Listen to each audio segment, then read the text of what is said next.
Question from the sister side. Finally, my name's Tanya. I work for Cisco. I'm not here to disagree with anything, but I've always had a lot of people, especially Muslims, well, not a lot of people, just Muslims, always telling me, because you're a Catholic, you're going to go to Jahannam, but we're Muslims, you need to convert and you will go to heaven. According to me, I'm a good Catholic. I try to be a good Catholic. I don't intentionally commit sin.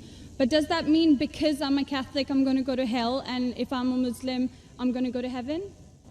Sister asked a question that many of her Muslim friends say, because she's a Catholic, because she's a Christian, she will go to hell.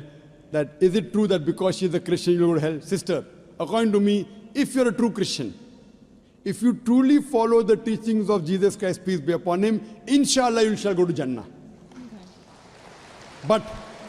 But if you truly follow the teachings of Jesus Christ, peace be upon him.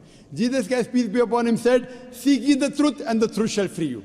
Correct? Now, what you are following, I don't know. Are you following your church or are you following Jesus Christ, peace be upon him? If you are following your church, the chances of going to Jahannam is very high. If you are following Jesus Christ, peace be upon him, inshallah, you shall go to Jannah. Now, if you read the Bible, there are sayings of Jesus Christ, peace be upon him. I don't know how much you are well versed with the Bible. Now, all the sayings of Jesus Christ, peace be upon him, are in red letter. Are in red letter. Yeah. Sister, do you believe Jesus to be God? Well, I'm a bit confused about that, so I'm not going to get into that. No, I'm asking yes or no. Well, confused God. No, it's not confusion, but I don't want to answer something I don't know. And it's not funny. I'm not saying you know or not. Sister, I'm not saying you know or not. What do you believe, I'm asking? No, I do believe he's God. Yes, yes, that's it. I'm not saying what you know. You may not be able to prove it. Yeah, fine. I do. Sister, I'll tell you one thing. Islam is the only non-Christian faith which makes it an article of faith to believe in Jesus Christ, peace be upon him. No Muslim is a Muslim if he does not believe in Jesus Christ, peace be upon him. We believe that he was one of the mightiest messengers of God. We believe that he was born miraculously without any intervention. We believe that he was the Messiah, translated Christ. Yes. We believe that he gave life to the dead with God's permission. We believe that he healed those born blind lepers with God's permission. The Christians and the Muslims, they are going together. But one may ask, where is the parting of ways? The parting of ways is, sister, that most of the Christians, almost all, they believe that Jesus Christ, peace be upon him, is Almighty God. They believed he claimed divinity. In fact, if you read the Bible, there is not a single unequivocal statement. There is not a single unambiguous statement in the complete Bible where Jesus Christ, peace be upon him, himself says that I am God, or where he says worship me.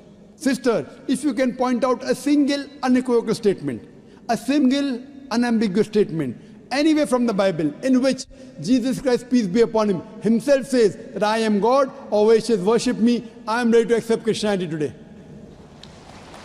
In fact, if you read the Bible, I'm not talking about you accepting I'll come to it. Or not. I'm not. I got my answer already. I'm giving you, yes. I got my answer. You got half the answer, I'm giving the complete answer, okay. inshallah. You can go ahead. You got half the answer. Okay. I told you that if you're a true Christian, you shall go to Jannah. Yes. You don't know what a true Christian is. I'm giving you information about true Christian is. If you read the Bible, Jesus Christ, peace be upon him, said in the Gospel of John, chapter number 14, verse number 28, my Father is greater than I. Gospel of John, chapter number 10, verse number 29, my Father is greater than all. Gospel of Matthew, chapter number 12, verse number 28, I cast out devils with the Spirit of God. Gospel of Luke, chapter number 11, verse number 20, I with the finger of God cast out devils. Gospel of John, chapter number 5, verse number 30, I can of my own self do nothing. As I hear, I judge, and my judgment is just. For I seek not my will, but the will of my Father. Anyone who says, I seek not my will, but the will of Almighty God is a Muslim. So Jesus Christ, peace be upon him, submitted his will to God. He was a Muslim. He never said he was God. It's clearly mentioned in the Gospel of John, chapter 14, verse number 24. Jesus Christ, peace be upon him, says that the words that you hear are not mine, but my Father's who has sent me. And it's clearly mentioned in the book of Acts, chapter number 2, verse number 22. Ye men of Israel, listen to this. Jesus of Nazareth, a man approved of God amongst you by wonders and miracles and signs, which God did by him, and you are witness to it. So Jesus Christ is a man approved of God amongst you by wonders and miracles and signs, which God did by him, and you are witness to it. So from the Bible you come to know that Jesus Christ was one of the most beloved messengers of Almighty God. We love him, we respect him. Do we follow his teachings? If you compare what Jesus Christ, peace be upon him, said in the Bible, I told that yesterday, that we Muslims, we follow more of the teachings of Jesus Christ, peace be upon him. Jesus Christ, according to the Gospel of Luke, he was circumcised on the 8th day. We Muslims are circumcised, most of the Christians aren't.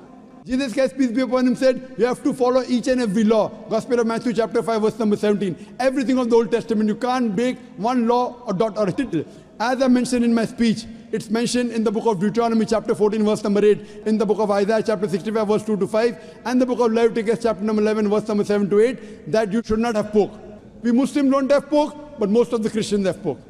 It's mentioned in the book of Ephesians, chapter 5, verse number 18. Book of Proverbs, chapter 20, verse number 1, you should not have alcohol. Muslims don't have alcohol, but Christians have alcohol. So if Christian means a person who follows the teachings of Jesus Christ, peace be upon him, then we Muslims are more Christian than the Christians themselves. So if you become a true Christian and truly follow the teachings of Jesus Christ, peace be upon him, said in the Gospel of John, chapter number 16, verse number 7, it is expedient for you that I go away. For if I go not away, the Comforter shall not come. For if I go, shall I send him. It's mentioned in the Gospel of John, chapter number 16, verse number 12 to 14. Jesus Christ, peace be upon him, said, I have many things to say unto you, but ye cannot bear them now. For he, when the Spirit of truth shall come, he shall guide you unto all truth. He shall not speak of himself. All that here shall he speak. He shall glorify me. Verbatim quotation from the Bible, King James Version. So Jesus Christ is prophesying about the coming of the last and final messenger, Prophet Muhammad, peace be upon him. If you're a true Christian, if you truly believe in Jesus Christ, peace be upon him, you have to believe in the last and final messenger, Prophet Muhammad sallallahu alaihi wasallam. So if you're a true Christian, you'll believe in Prophet Muhammad, and inshallah you shall go to Jannah. Hope that answers the question, sister. Thank you.